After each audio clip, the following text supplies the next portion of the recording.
Hello అండి.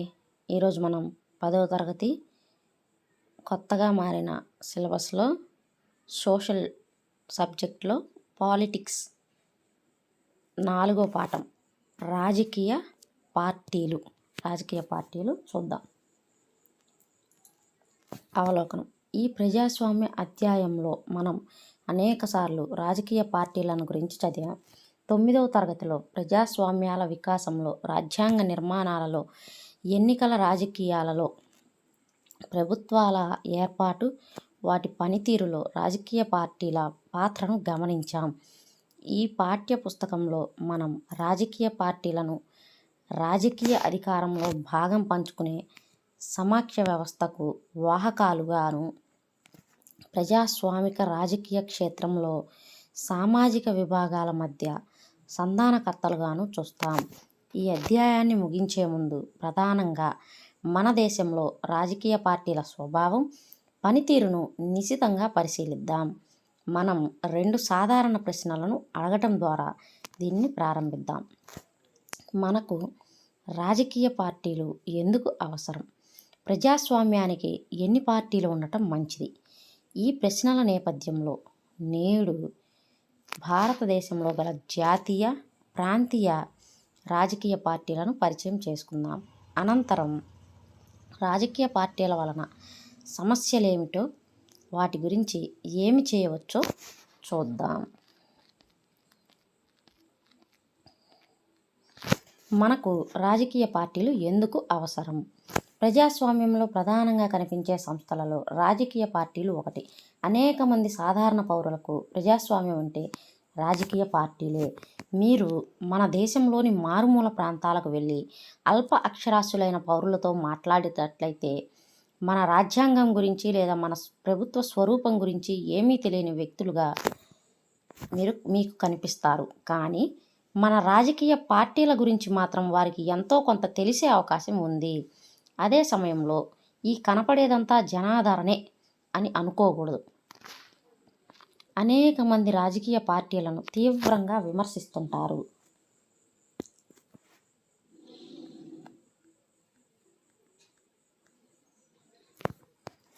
మన రాజకీయ మనుగడకు సంబంధించిన తప్పులన్నింటికీ వారు పార్టీలనే నిందిస్తుంటారు.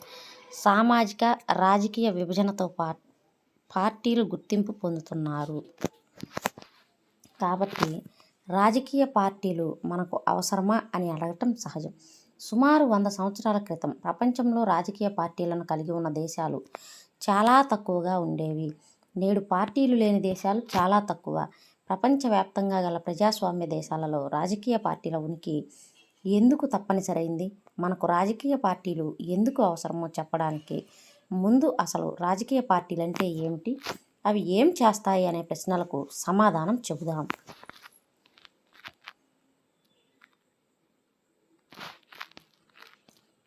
అర్థం: ఎన్నికలలో పోటీ చేయడానికి, ప్రభుత్వాధికారం పొందడానికి ఏకమైన కొందరు వ్యక్తుల సముదాయమే రాజకీయ party.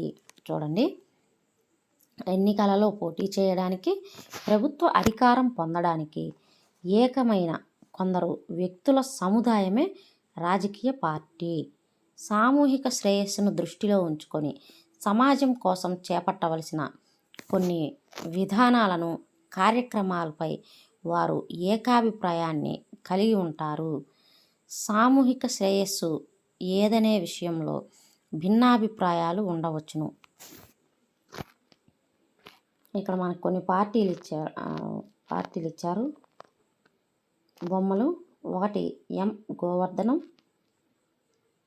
2 A Muralidharan, 3 M Murthy, 4 T సింగారవేలు, the Hindu. ఎన్నికల సమయంలో పార్టీలు గోడలపై రాయడాన్ని ఎన్నికల సంఘం అధికారికంగా నిషేధించింది. తమ ప్రచారానికి ఇది చౌకైన మార్గమని అనేక రాజకీయ పార్టీలు వాదిస్తున్నాయి. ఈ ఎన్నికల సమయాలు గోడలపై అద్భుతమైన కళాఖండాలను సృష్టిస్తుంటాయి. తమిళనాడు నుండి కొన్ని ఉదాహరణలను ఇక్కడ చూడవచ్చు. ఇవన్నీ తమిళనాడులో వాళ్ళ పార్టీలు అన్నమాట. ఎవరి పార్టీలు అనేవి ఇక్కడ పేరు ఇచ్చారు కదా, అవి వాళ్ళ పార్టీలు.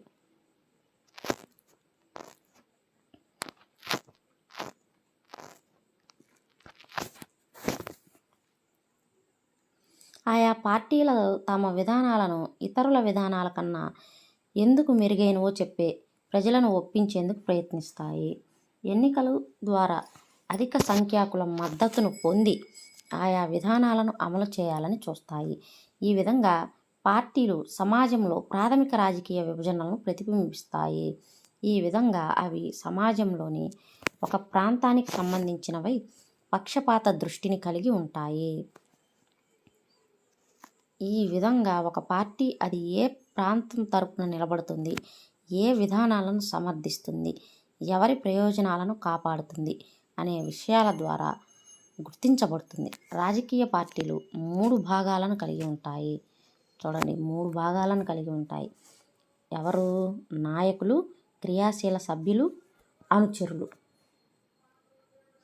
రాజకీయ పార్టీలోని భాగాలు ఎన్ని? 3. ఏమేంటి అంటే నాయకులు, క్రియాశీల సభ్యులు, అనుచరులు. ఈ ముగ్గురిని ఒక రాజకీయ పార్టీ కలిగి ఉంటుందన్నమాట. విధులు. రాజకీయ పార్టీ విధి ఏమిటి? ప్రాథమికంగా రాజకీయ పార్టీలు రాజకీయ పదవులను భర్తీ చేసి రాజకీయ అధికారం చెలాయిస్తాయి. కొన్ని కార్యకలాపాలను నిర్వర్తించడం ద్వారా పార్టీలు ఈ పనిని చేస్తాయి. ముందుగా ఆ కార్యకలాపాలు ఏంటి అంటే పార్టీలు ఎన్నికల్లో పోటీ చేస్తాయి. అది ఫస్ట్ది. చాలా ప్రజాస్వామ్య దేశాల్లో ఎన్నికలలో ప్రధానంగా రాజకీయ పార్టీలు నిలబెట్టే అభ్యర్థుల మధ్య పోటీ జరుగుతుంది. ఎన్నికలలో రాజకీయ పార్టీలు నిలబెట్టే అభ్యర్థుల మధ్య పోటీ జరుగుతుంది. పార్టీలు తమ అభ్యర్థులను వివిధ మార్గాల్లో ఎంపిక చేసుకుంటాయి. USA వంటి దేశాల్లో ఒకే పార్టీకి చెందిన సభ్యులు, మద్దతుదారులు కలిసి తమ అభ్యర్థులను ఎన్నుకుంటారు.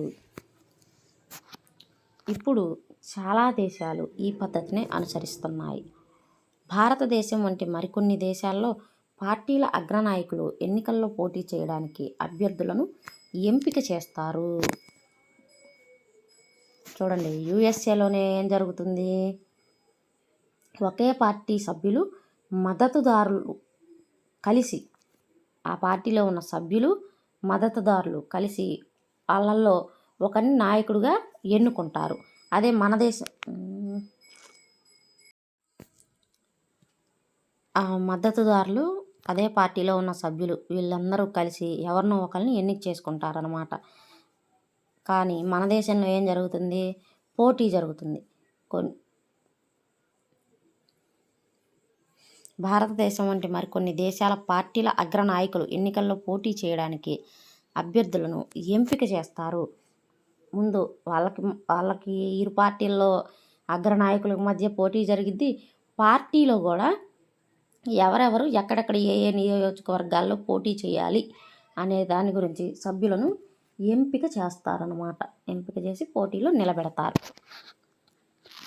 తర్వాత పార్టీలు విభిన్న విధానాలను, కార్యక్రమాలను ముందుకు తెస్తాయి. ఓటర్లు వాటిలో తమకు నచ్చిన వారిని ఎన్నుకుంటారు. ఏ విధానాలు సమాజానికి సరి అయినవనే విషయంలో మనలో ప్రతి ఒక్కరికి భిన్నమైన అభిప్రాయాలు, ఆలోచనలు ఉండవచ్చు. కానీ ఏ ప్రభుత్వము ఇంత పెద్ద ఎత్తున గల భిన్నాభిప్రాయాలకు సంతృప్తి పరచలేదు. ప్రజాస్వామ్యంలో ప్రభుత్వ విధానాలు ఏ దిశగా రూపొందాలో సూచించడం కోసం ఒకే విధమైన అభిప్రాయాలను పెద్ద సంఖ్యలో కూడగట్టాలి. పార్టీలు చేసే పని ఇదే. ఒక పార్టీ విస్తారమైన ఇటువంటి అభిప్రాయాలకు తాను సమర్థించే కొన్ని ప్రాథమిక భావనల స్థాయికి తగ్గిస్తుంది. ఫస్ట్ ఏమో ఎన్నికల్లో పోటీ చేయటం. తర్వాత పార్టీ రేపు ఒకవేళ మేము గనక ఎన్నికల్లో గెలిస్తే, అసలు ఎన్నికల్లో పోటీ చేస్తే ఆ ఎన్నికలు గెలవాలిగా.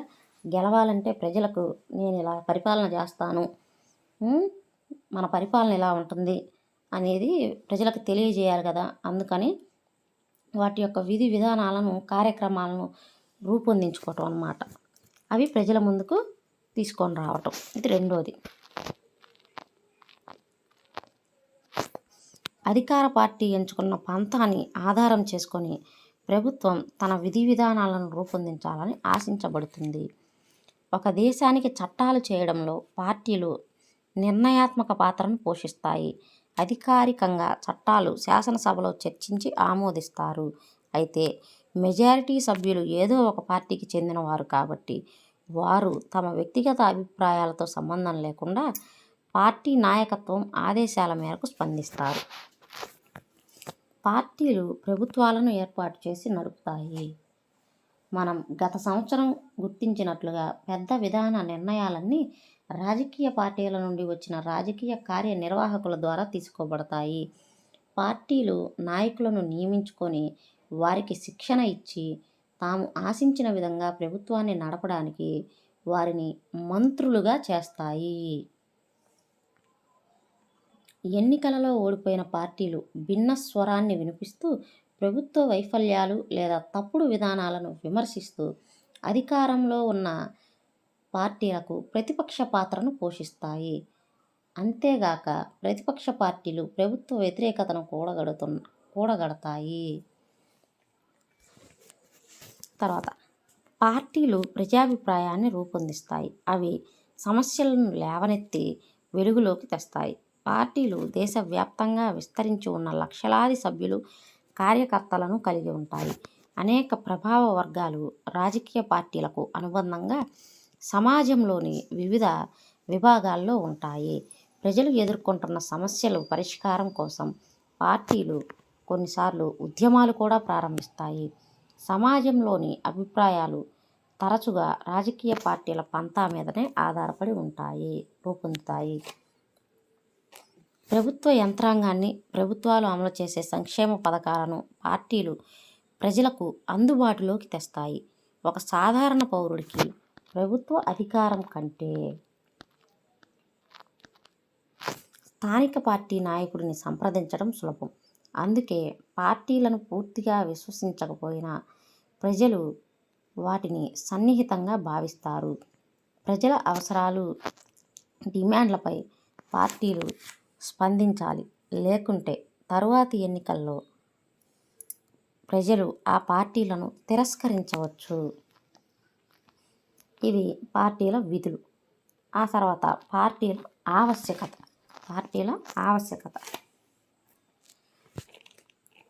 కార్యకలాపాల జాబితా అంతా పైన అడిగిన ప్రశ్నకు ఒక కోణంలో సమాధానం ఇస్తుంది. ఈ విధులన్నింటినీ నిర్వహిస్తాయి గనుక మనకు రాజకీయ పార్టీలు అవసరం. అయితే ఆధునిక ప్రజాస్వామ్యాలు రాజకీయ పార్టీలు లేకుండా ఎందుకు మనలేవని మనం ఇంకా అడగవలసి ఉంది. పార్టీలు లేని పరిస్థితిని ఊహించడం ద్వారా రాజకీయ పార్టీల ఆవశ్యకతను మనం అర్థం చేసుకోవచ్చు. ఎన్నికల్లో ప్రతి అభ్యర్థులంతా స్వతంత్రులే అవుతారు. కాబట్టి ఏ విధానపరమైన మార్పుల గురించైనా ఎవరు ఎలాంటి వాగ్దానాలు చేయలేరు. ప్రజలకు ప్రభుత్వం ఏర్పడవచ్చు, కానీ దాని ప్రయోజనం ఎప్పటికీ అనిశ్చితంగా మిగిలిపోతుంది. ఎన్నికైన ప్రజాప్రతినిధులు వారి ప్రాంతంలో చేసే పనులకు తమ నియోజకవర్గానికి జవాబుదారీగా ఉంటారు, కానీ దేశం ఎలా నడవాలి అనే విషయానికి ఎవరు బాధ్యత వహించరు. అంటే ఇప్పుడు ఇక్కడ ఏమడుగుతున్నారంటే అసలు రాజకీయ పార్టీ ఎందుకు? రాజకీయ పార్టీ లేకుండా నువ్వు అట్లా స్వతంత్రంగా నిలబడి మనం గెలవచ్చు కదా, మనం ప్రభుత్వాన్ని ఫామ్ చేయొచ్చు కదా, రాజకీయ పార్టీ పనేంది అని అడుగుతున్నారు. చేయొచ్చు. నేను గుంటూరు నుంచి చేస్తాను, ఇంకొక ఆయన హైదరాబాద్ నుంచి చేస్తాడు, ఇంకొక ఆయన విజయవాడ నుంచి చేస్తాడు. ఇట్లా ప్రాంతానికి ఒకళ్ళు పోటీ చేస్తారు. చేసిన తర్వాత ఇప్పుడు నేను నా పరిధిలో ఉన్న విషయాల వరకే నేను శ్రద్ధ చూపిస్తా. దేశం మొత్తాన్ని గురించి మనము బాధ్యత వహించలేమన్నమాట. దేశం మొత్తంలో ఏం జరుగుతుంది, దేశం ముందుకెళ్ళాలంటే ఎలాంటి నిర్ణయాలు తీసుకోవాలి, రక్షణ శాఖ ఎలా నడపాలి, ఇవన్నీ ఒకళ్ళ చేతిలో మనం ఒకళ్ళం పోయి రక్షణ శాఖ గురించి కానీ, లేకపోతే మనకు అవసరమైన ఆహార పదార్థాలు దిగుమతులు, ఎగుమతులు, ఇంకొకటి వైద్యం ఎలా నడవాలి, వీటన్నింటిని గురించి ఎవరు పట్టించుకుంటారు? నా ప్రాంతానికి అవసరమైందే, నా ప్రాంతానికి రోడ్లు లేకపోతే నా రోడ్ల గురించే నేను కానీ ఇంకా మిగిలినవన్నీ నాకు పట్టవు కదా. ఒక ప్రాంతంలో రోడ్లు అవసరమైతే, ఒక ప్రాంతంలో ఆహారం అవసరమైద్ది, ఒక ప్రాంతంలో ఇంకొకటి అవసరమైద్ది. వీటన్నింటినీ క్రోడీకరించడానికి ఒకళ్ళు కావాలి, ఒక అధినేత కావాలి. ఎక్కడ ఏ రాష్ట్రంలో ఏం జరుగుతుంది, దాన్ని మనం ఆ, ఎలా వాళ్ళ అవసరాలను తీర్చాలి అని ఇవన్నీ అవసరం అన్నమాట. అందుకే ఈ పార్టీ అనేది అవసరం. పార్టీలో అనేక రాష్ట్రాల్లో పార్టీలకు అతీతంగా జరిగే పంచాయతీ ఎన్నికలు చూడటం ద్వారా కూడా దీని గురించి మనం ఆలోచించవచ్చు. పార్టీలు అధికారికంగా పోటీ చేయనప్పటికీ సాధారణంగా గ్రామం ఒకటి కంటే ఎక్కువ వర్గాలుగా చీలిపోయి ఒక్కో వర్గం తమ అభ్యర్థులతో కూడిన జాబితాను ఉంచడాన్ని గమనించవచ్చు. పార్టీ చేసే పని సరిగ్గా ఇదే.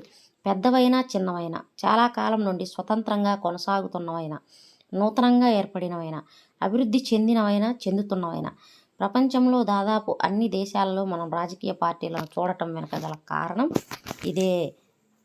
రాజకీయ పార్టీల ఎదుగుదల, ప్రాతినిధ్యం ప్రజాస్వామ్యాల ఆవిర్భావంతో నేరుగా ముడిపడి ఉంటుంది.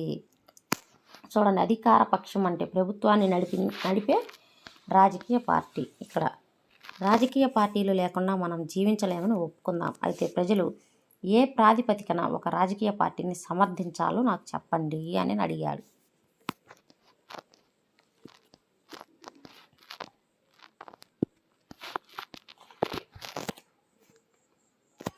మనం గమనించినట్లుగా విశాలంగా ఉండే సమాజాలకు ప్రాతినిధ్య ప్రజాస్వామ్యం అవసరం.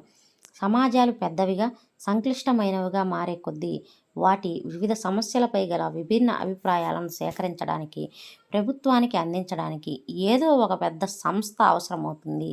విభిన్న ప్రతినిధులను ఏకతాటిపైకి తీసుకువచ్చే బాధ్యతాయుత ప్రభుత్వాన్ని ఏర్పాటు చేయడానికి వారికి కొన్ని మార్గాలు అవసరమవుతాయి. ప్రభుత్వానికి మద్దతు ఇవ్వడానికి లేదా నిరోధించడానికి, విధానాలను రూపొందించడానికి, వాటిని సమర్థించడానికి లేదా వ్యతిరేకించడానికి ఒక యంత్రాంగం వారికి అవసరమవుతుంది. ప్రతి ప్రాతినిధ్య ప్రభుత్వానికి ఉండే ఈ అవసరాలను రాజకీయ పార్టీలు నెరవేరుస్తాయి. ప్రజాస్వామ్యానికి పార్టీల ఉనికి ఒక తప్పనిసరి నియమమని మనం చెప్పవచ్చు. రాజకీయ పార్టీలు అవి చూపుతున్న విధుల ఆధారంగా కింది ఛాయాచిత్రాలను వర్గీకరించండి అన్నాడు.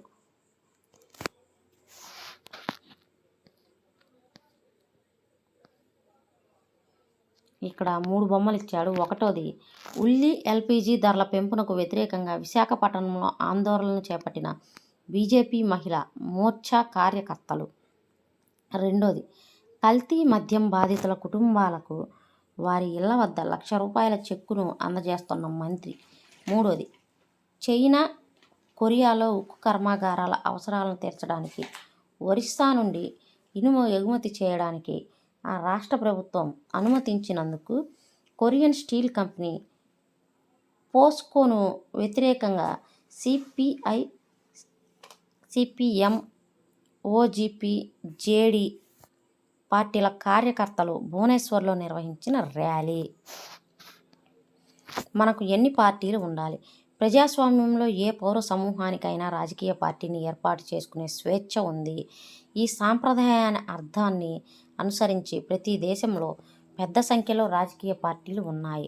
భారత ఎన్నికల సంఘం వద్ద 750కి పైగా పార్టీలు నమోదయ్యాయి. అయితే ఈ పార్టీలన్నీ ఎన్నికల్లో తీవ్రమైన పోటీదారులు కాదు. సాధారణంగా ఎన్నికల్లో గెలిచి ప్రభుత్వాన్ని ఏర్పాటు చేసేందుకు కొన్ని పార్టీలు మాత్రమే సమర్థవంతంగా పోటీ పడతాయి. కాబట్టి ప్రజాస్వామ్యానికి ఎన్ని ప్రధాన లేదా సమర్థవంతమైన పార్టీలు మంచివి అనేది ఇక్కడి ప్రశ్న. కొన్ని దేశాలలో ప్రభుత్వాన్ని నియంత్రించడానికి, నడపడానికి ఒక పార్టీకి మాత్రమే అనుమతి ఉంటుంది. వీటిని ఏకపార్టీ వ్యవస్థలు అంటారు. 9వ తరగతిలో మనం చైనా కమ్యూనిస్ట్ పార్టీకి మాత్రమే పరిపాలించడానికి అనుమతి ఉందని తెలుసుకున్నాం.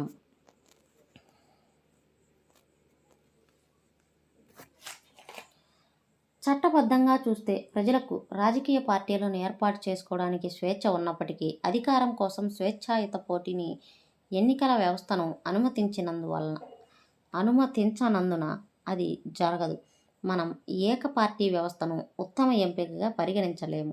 ఎందుకంటే ఇది ప్రజాస్వామ్యయుత ఎంపిక కాదు. కనుక ఏ ప్రజాస్వామ్య వ్యవస్థ అయినా కనీసం 2 పార్టీలనైనా ఎన్నికల్లో పోటీ చేసేందుకు అనుమతించాలి. చూడండి, ఏక పార్టీ వ్యవస్థ ఉందనుకోండి, ఇంక దేశం మొత్తం మీద ఒకటే పార్టీ. నువ్వు ఓటేసినా వాడే గెలుస్తాడు, ఓటు వేయకపోయినా వాడే గెలుస్తాడు. అలాంటప్పుడు వాళ్ళు ప్రజాస్వామ్య భద్రత మీద, ప్రజలకు సౌకర్యాలు కల్పించడం మీద వాళ్ళు శ్రద్ధ పెట్టరు. మనమే గెలుస్తాంగా, మనం ఏం చేసినా మనమే గెలుస్తాంగా అన్న లెక్క వచ్చిద్దనమాట. అందుకని దీన్ని ఒప్పుకోరు అనమాట. అయినా సరే కనీసం 2 పార్టీల మధ్య అయినా సరే పోటీ ఉండాలి. పోటీ ఉన్నప్పుడే వీడికన్నా వాడు మెరుగ్గా ఆలోచించగలుగుతాడు, వీడికన్నా వాడు మెరుగ్గా సేవలను అందించగలుగుతాడనమాట. కొన్ని దేశాల్లో సాధారణంగా 2 ప్రధాన పార్టీల మధ్య అధికారం మారుతూ ఉంటుంది. అనేక ఇతర పార్టీలు ఉనికిలో ఉండవచ్చు. ఎన్నికల్లో పోటీ చేసే జాతీయ చట్టసభల్లో కొన్ని సీట్లు గెలుచుకోవచ్చు. అయితే 2 ప్రధాన పార్టీలకు మాత్రమే ప్రభుత్వాన్ని ఏర్పాటు చేసేందుకు అవసరమైన మెజారిటీ సీట్లను గెలుచుకునే అవకాశం ఎక్కువగా ఉంటుంది. అటువంటి పార్టీ వ్యవస్థను ద్విపార్టీ వ్యవస్థ అంటారు. యునైటెడ్ స్టేట్స్ ఆఫ్ అమెరికా మరియు యునైటెడ్ కింగ్డమ్లు ద్విపార్టీ వ్యవస్థలకు ఉదాహరణలు. చూడండి, ద్విపార్టీ వ్యవస్థలకు ఉదాహరణలు ఏమిటి అంటే America, United states of America ఒకటి, యునైటెడ్ కింగ్డమ్ ఒకటి, యుఎస్ఏ, యూకే, ఈ 2 ద్విపార్టీ వ్యవస్థకు ఉదాహరణలు. అధికారం కోసం అనేక పార్టీలు పోటీ చేసి 2 కంటే ఎక్కువ పార్టీలు వారి సొంత బలంతో కానీ ఇతరుల పొత్తుతో కానీ అధికారంలోకి వచ్చే అవకాశం ఉంటే దానిని బహుళ పార్టీ వ్యవస్థ అంటారు. అధికారం కోసం అనేక పార్టీలు పోటీ చేసి 2 కంటే ఎక్కువ పార్టీలు వారి సొంత బలంతో కానీ లేదా ఇతరులతో పొత్తు పెట్టుకొని కానీ అధికారంలోకి వచ్చే అవకాశం ఉంటే దానిని బహుళ పార్టీ వ్యవస్థ అంటారు. బహుళ పార్టీ వ్యవస్థకు ఉదాహరణ ఏంటంటే మనదే భారతదేశం. ఈ వ్యవస్థలో వివిధ పార్టీలు సంకీర్ణ కూటమిగా ఏర్పడి ప్రభుత్వాన్ని ఏర్పాటు చేస్తాయి. బహుళ పార్టీ వ్యవస్థలో అనేక పార్టీలు ఎన్నికల్లో కలిసి పోటీ చేయాలని, అధికారాన్ని గెలుచుకోవాలనే ఉద్దేశంతో చేతులు కలిపితే దానిని కూటమి లేదా ఫ్రంట్ అంటారు. చూడండి, బహుళ పార్టీ వ్యవస్థలో అనేక పార్టీలు ఎన్నికల్లో కలిసి పోటీ చేయాలని, అధికారాన్ని గెలుచుకోవాలనే ఉద్దేశంతో చేతులు కలిపితే దాన్ని కూటమి లేదా ఫ్రంట్ అంటారు. ఎన్నికల్లో గెలవాలని అయినా సరే 2 లేదా అంతకంటే ఎక్కువ పార్టీలు కలిసి పోటీ చేసి రాబోయే, ఇప్పుడు ఉదాహరణ ఏంటంటే ఇప్పుడు పవన్ కళ్యాణ్ జనసేనను తెలుగుదేశం పార్టీ 2 కలిసిపోయి పోటీ చేస్తున్నాయి రేపు 2024 ఎన్నికలకి. దీన్ని కూటమి లేదా ఫ్రంట్ అంటారు. ఉదాహరణకు భారతదేశంలో 2004 పార్లమెంటు ఎన్నికల్లో అటువంటి 3 ప్రధాన కూటములు ఏర్పడ్డాయి.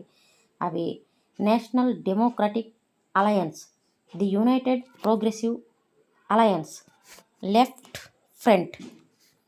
చూడండి, 2004 పార్లమెంటరీ ఎన్నికల్లో 3 ప్రధాన కూటములు అంట. ఏమేంటి అయ్యి?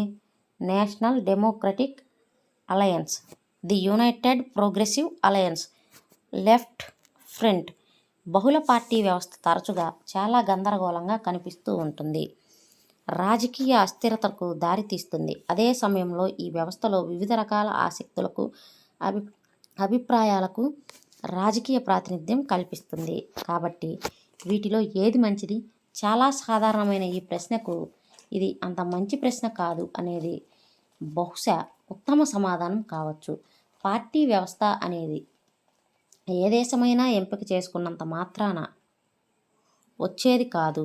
సుదీర్ఘ కాలక్రమంలో ఆ సమాజం యొక్క స్వభావం, దాని సామాజిక ప్రాంతీయ విభజనలు, రాజకీయ చరిత్ర, దాన్ని ఎన్నికల వ్యవస్థలపై ఇది ఆధారపడి రూపుదిద్దుకుంటుంది.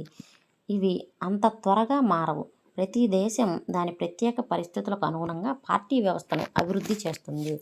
ఉదాహరణకు, ఇంత పెద్ద దేశంలో సామాజిక భౌగోళిక వైవిధ్యాలు 2 లేదా 3 పార్టీలు సులభంగా గ్రహించలేవు. కాబట్టి భారతదేశం బహుళ పార్టీ వ్యవస్థను అభివృద్ధి చేసింది. ఏ వ్యవస్థ కూడా అన్ని దేశాలకు, అన్ని సందర్భాలకు అనువైనదిగా ఉండదు.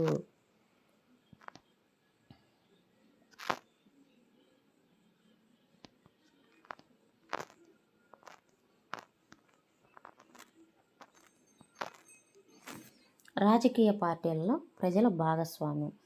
సాధారణంగా రాజకీయ పార్టీలు ప్రజాదరణ కోల్పోతున్నందున, వాటి పట్ల పౌరులు ఉదాసీనంగా ఉన్నందున అవి సంక్షోభాన్ని ఎదుర్కొంటున్నాయి అని తరచుగా చెబుతుంటారు. అందువల్ల ఉన్న ఆధారాల ప్రకారం చూస్తే ఈ నమ్మకం భారతదేశానికి సంబంధించి కేవలం పాక్షికంగా మాత్రమే నిజమని తెలుస్తుంది. అనేక దశాబ్దాలుగా వరుసగా నిర్వహించిన భారీ నమూనా సర్వేల ఆధారంగా దక్షిణాసియా రాజకీయ పార్టీలపై ప్రజల్లో అంతగా నమ్మకం లేదు. రాజకీయ పార్టీలపై తమకు కొంత లేదా చాలా నమ్మకం ఉందని చెప్పే వాళ్ళకంటే అంతగా నమ్మకం లేదు అని, అసలు నమ్మకం లేదని చెప్పేవాళ్ళే ఎక్కువ. అనేక ఇతర ప్రజాస్వామ్య దేశాల విషయంలో కూడా ఇదే వర్తిస్తుంది. ప్రపంచవ్యాప్తంగా అతి తక్కువ విశ్వసనీయత కలిగిన సంస్థలలో రాజకీయ పార్టీలు ఒకటి. అయినప్పటికీ ప్రజలు రాజకీయ పార్టీల కార్యకలాపాల్లో పాల్గొనే స్థాయి మాత్రం చాలా ఎక్కువగా ఉంది. ఏదో ఒక రాజకీయ పార్టీలో సభ్యులుగా ఉన్నామని చెప్పుకునే వారి నిష్పత్తి కెనడా, జపాన్, స్పెయిన్, దక్షిణ కొరియా వంటి అనేక అభివృద్ధి చెందిన దేశాల కంటే భారతదేశంలో ఎక్కువగా ఉంది. గత 3 దశాబ్దాలుగా భారతదేశ రాజకీయ పార్టీలలో సభ్యులుగా చేరేవారి నిష్పత్తి క్రమంగా పెరుగుతుంది. ఈ కాలంలోనే ఏదో ఒక రాజకీయ పార్టీని తాను సన్నిహితంగా భావిస్తున్నట్లు చెప్పుకునే వారి నిష్పత్తి కూడా భారతదేశంలో పెరుగుతుంది. హెచ్చుతగ్గులు ఉన్నప్పటికీ భారతదేశ పార్టీల గుర్తింపు పెరిగింది. చూడండి, ఈ భారతదేశంలో పార్టీల గుర్తింపు 1971లో 30% ఉంది, 96లో 31, 99లో 38, 2004లో 53, 2005లో 48.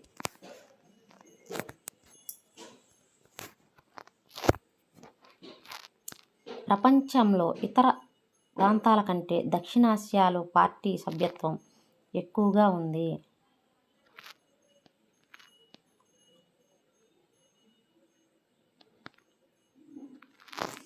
టాంజానియాలో 26.2, బంగ్లాదేశ్లో 23.5, భారతదేశంలో 11.4, స్వీడన్ 10.3, ఉగాండా 9.5, దక్షిణాఫ్రికా 9.2, చైనా 8.3.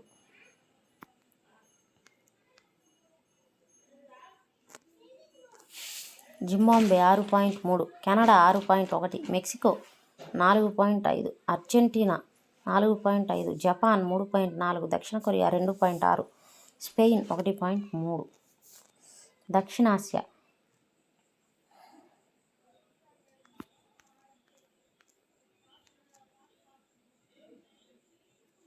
పార్టీల సభ్యత్వం 37%.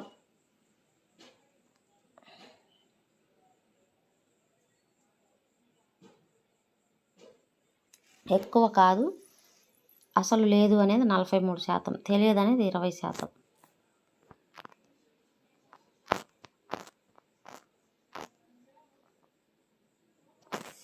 కెనడియన్లు లిబరల్స్ అధికారంలో ఉండాలని భావిస్తున్నారు 27% మంది. కన్జర్వేటివ్లకు ఒక అవకాశం ఇవ్వచ్చు అని భావిస్తున్నారు 35% మంది. కెనడియన్లు నయాగరా జలపాతం మీదుగా పడిపోతున్న 82 యుగో కారులలో రాజకీయ నాయకులందరినీ పెట్టి తాళం వేయాలని కోరుకుంటున్నారు 98% మంది.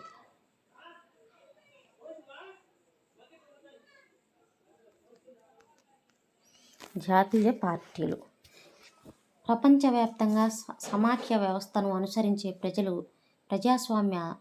ప్రజాస్వామ్యాలు సాధారణంగా 2 రకాల రాజకీయ పార్టీలను కలిగి ఉంటాయి. సమాఖ్య విభాగంలో ఒకదానిలో మాత్రమే ఉన్న పార్టీలు, సమాఖ్యం యొక్క అనేక లేదా అన్ని విభాగాల్లో ఉన్న పార్టీలు. భారతదేశంలో ఇదే పరిస్థితి ఉన్నది. దేశంలో విస్తరించి ఉన్న పార్టీలను జాతీయ పార్టీలు అని పిలుస్తారు. ఈ పార్టీలకు వివిధ రాష్ట్రాల్లో విభాగాలు ఉన్నాయి. అయితే స్థూలంగా ఈ విభాగాలన్నీ జాతీయ స్థాయి నిర్ణయించిన విధానాలు, కార్యక్రమాలు, వ్యూహాలను అనుసరిస్తూ ఉంటాయి. దేశంలో ప్రతి పార్టీ ఎన్నికల సంఘం వద్ద నమోదు కావలసి ఉంటుంది. ఎన్నికల సంఘం అన్ని పార్టీలను సమానంగా చూస్తూ అదే సమయంలో పెద్దవైన ప్రధాన పార్టీలకు కొన్ని ప్రత్యేక సౌకర్యాలను అందిస్తుంది. ఈ పార్టీలకు ప్రత్యేక గుర్తును కేటాయిస్తుంది. ఆ ఎన్నికల గుర్తును ఆయా పార్టీల అధికారిక అభ్యర్థులు మాత్రమే ఉపయోగించగలరు. ఈ విశేష అధికారాన్ని మరికొన్ని ప్రత్యేక సౌకర్యాలను ఏ పార్టీలు పొందవచ్చుననేది ఎన్నికల సంఘం గుర్తిస్తుంది. అందుకే ఈ పార్టీలను గుర్తింపు పొందిన రాజకీయ పార్టీలు అంటారు. గుర్తింపు పొందిన పార్టీ కొనసాగాలంటే ఆ పార్టీ తప్పనిసరిగా పొందాల్సిన ఓట్లు, సీట్ల నిష్పత్తికి సంబంధించి వివరణాత్మకమైన ప్రణాళికను ఎన్నికల సంఘం నిర్దేశించింది. ఒక రాష్ట్ర శాసనసభకు జరిగే ఎన్నికల్లో మొత్తం ఓట్లలో కనీసం 6% ఓట్లను సాధించి కనీసం 2 సీట్లు గెలుచుకున్న పార్టీని రాష్ట్ర పార్టీగా గుర్తిస్తారు. చూడండి, 6% ఓట్లు, 2 సీట్లు. శాసనసభకు జరిగే ఎన్నికల్లో రాష్ట్ర శాసనసభకు జరిగే ఎన్నికల్లో రాష్ట్ర గుర్తింపు పొందాలి అంటే, ఆ పార్టీ అనేది గుర్తింపు పొందాలి అంటే ఆ రాష్ట్రంలో గెలుచుకున్న ఓట్లలో కనీసం ఆ రాష్ట్రంలో మొత్తం ఓట్లలో 6% ఓట్లు, 2 సీట్లు. 6% ఓట్లు, 2 సీట్లు ఈ సాధిస్తేనే దాన్ని గుర్తింపు పొందిన పార్టీగా గుర్తిస్తుంది అన్నమాట. రాష్ట్ర పార్టీగా గుర్తిస్తుంది. లోక్సభ ఎన్నికల్లో లేదా 4 రాష్ట్రాల అసెంబ్లీ ఎన్నికల్లో మొత్తం సీట్లలో కనీసం 6% ఓట్లు సాధించి లోక్సభలో కనీసం 4 సీట్లు గెలుచుకున్న పార్టీని జాతీయ పార్టీగా గుర్తిస్తారు.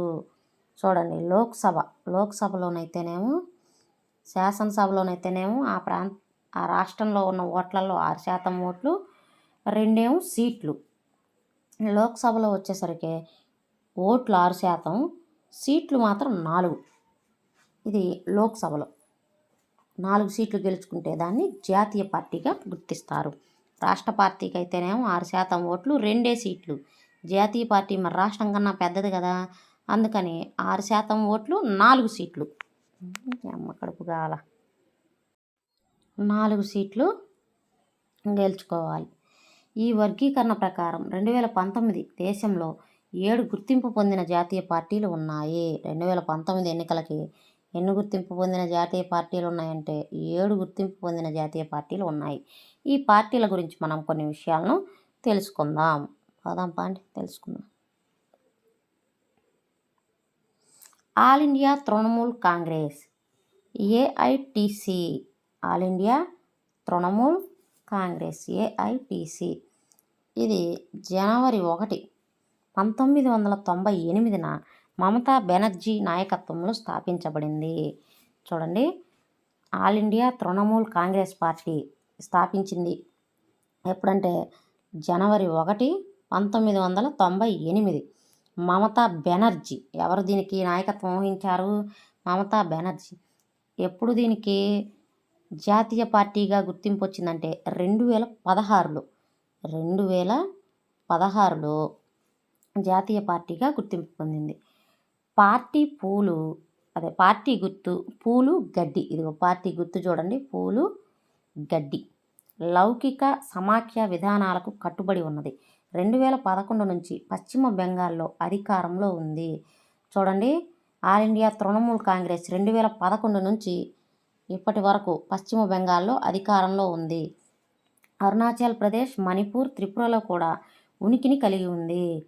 All India Trinamool Congress party ఈ క్రింది రాష్ట్రాల్లో ఏ రాష్ట్రంలో దాని ఉనికిని కలిగి ఉంది?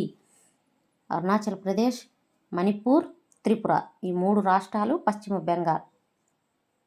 2019లో జరిగిన సార్వత్రిక ఎన్నికల్లో 4.07% ఓట్లు సాధించి 22 సీట్లు గెలుచుకొని లోక్సభలో 4వ అతిపెద్ద పార్టీగా అవతరించింది. చూడండి, 22 సీట్లు గెలుచుకుంది లోక్సభలో. 2019 ఎన్నికల్లో 4.07% ఓట్లు, 4.07% ఓట్లు, 22 సీట్లు గెలుచుకుంది.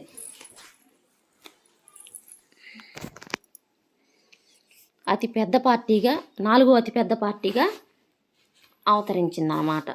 2019లో All India Trinamool Congress party లోక్సభలో ఎన్ని సీట్లను గెలుచుకుంది అంటే 22 సీట్లను గెలుచుకుంది. ఎన్ని ఓట్లను గెలుచుకుందంటే 4.07% ఓట్లని సంపాదించింది.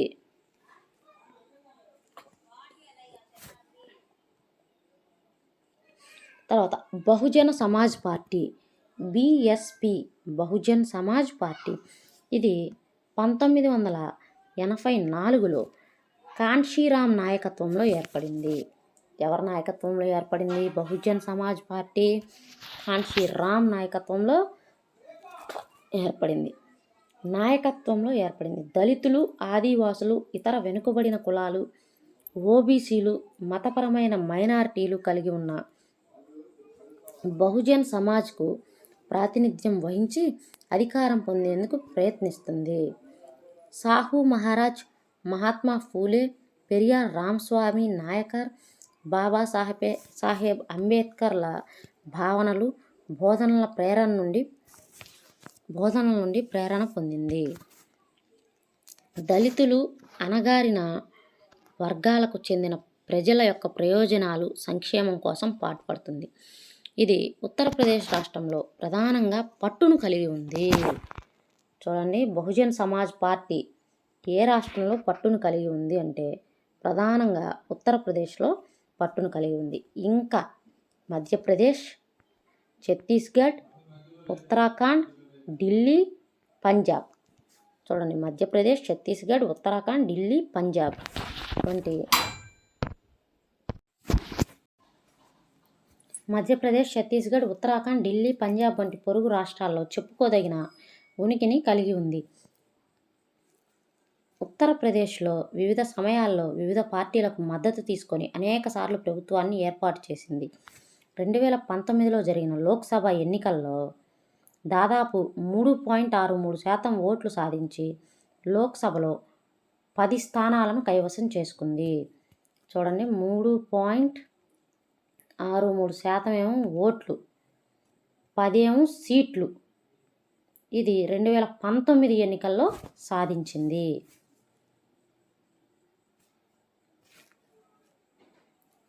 బహుజన్ సమాజ్ పార్టీ. ఆ తర్వాత Bharatiya Janata party, BJP, Bharatiya Janata party. ఇది 1951లో శ్యామ్ ప్రసాద్ ముఖర్జీ ఏర్పాటు చేసిన పూర్వపు భారతీయ జనసంఘ్ను పునరుద్ధరించడం ద్వారా 1980లో స్థాపించబడింది.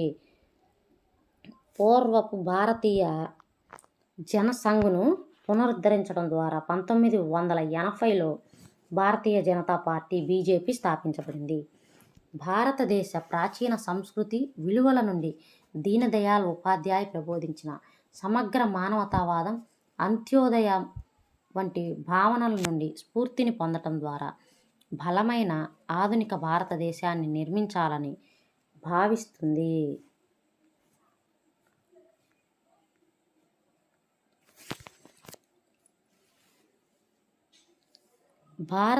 భారతీయ జాతీయత రాజకీయాల గురించి తన భావజాలాల్లో సాంస్కృతిక జాతీయవాదం లేదా హిందుత్వ అనే ఒక ముఖ్యమైన అంశం సంపూర్ణ ప్రాదేశిక రాజకీయ సమగ్రతతో జమ్మూ కాశ్మీర్ను భారతదేశంలో అంతర్భాగం చేయడం, మతంతో సంబంధం లేకుండా దేశంలో నివసించే ప్రజలందరికీ ఉమ్మడి పౌరసత్వ చట్టం తేవడం, మత మార్పిడులపై నిషేధం అనే అంశాలను ఆదేశిస్తుంది.